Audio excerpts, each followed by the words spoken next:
So, I'm going to talk about how to strengthen our intuition. This is a big shift in my life. I used to be like so logical, like had to see it, feel it, touch it. Um, and now I'm wildly intuitive that when people know me, I might just be like, "Hey, we got to go here because we just do," and they're like, "Okay," and like all these cool things happen. Um, so, how do we strengthen our intuition? First, let's break down where people can go wrong is the voice of fear and the voice of intuition and distinguishing between the two. So, one way to help kind of solidify and see the difference between that is like if your mom gave you a call and you pick up the phone and you hear her voice, you don't have to say like, "Hey mom, is that you?" You recognize that voice, right? So the goal is to build that kind of relationship with your intuition.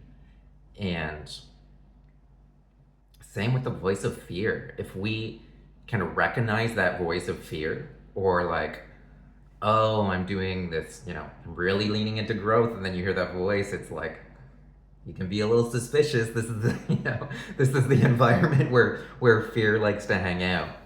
So if you can cultivate a relationship with both your intuition and both with that voice of fear, that can help us make better decisions. But really strengthening that intuition is step one is when you do hear it, you act on it.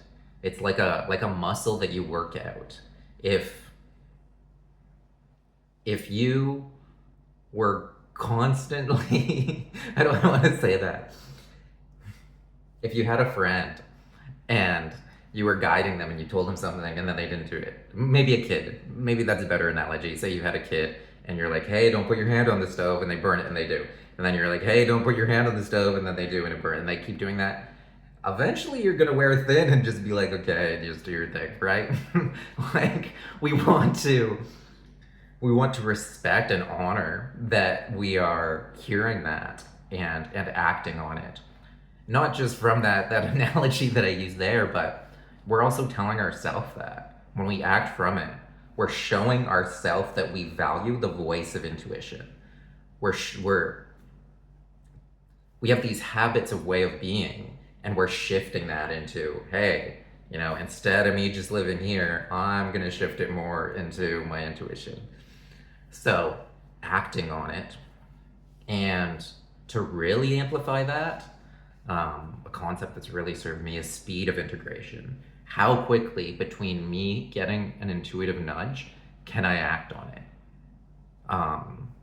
This literally, so I was at the grocery store right before doing this video, and pulling out of the parking spot, boom, intuitive nudge of something. And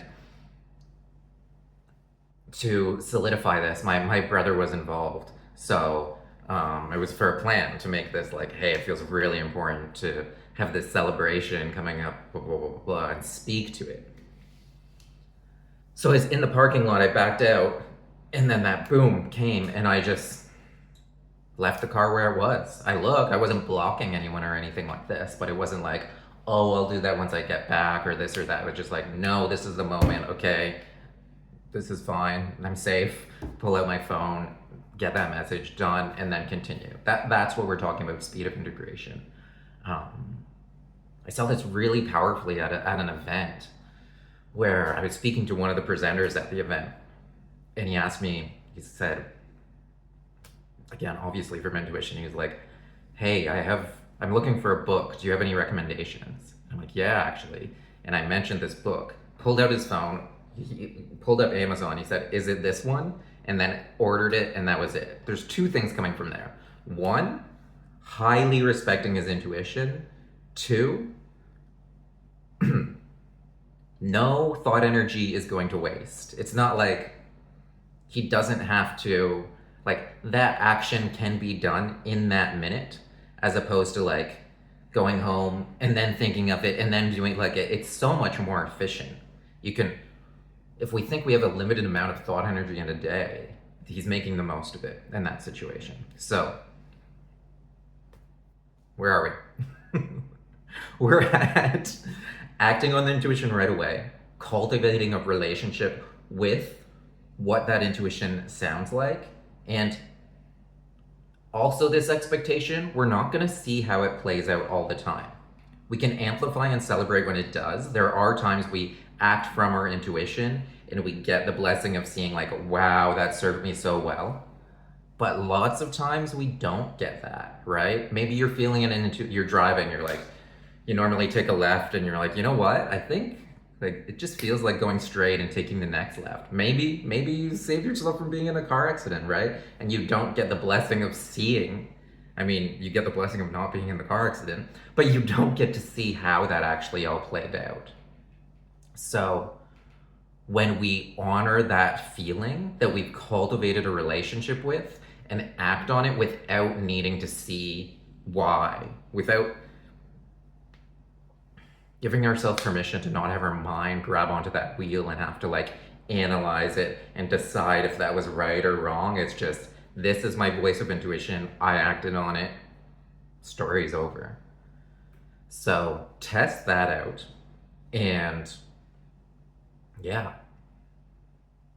it's the same with any skill, is almost how I want to say it. When we put our intention onto it and our attention when it happens and we act on it, we're telling ourselves what's important, and then we receive more of that.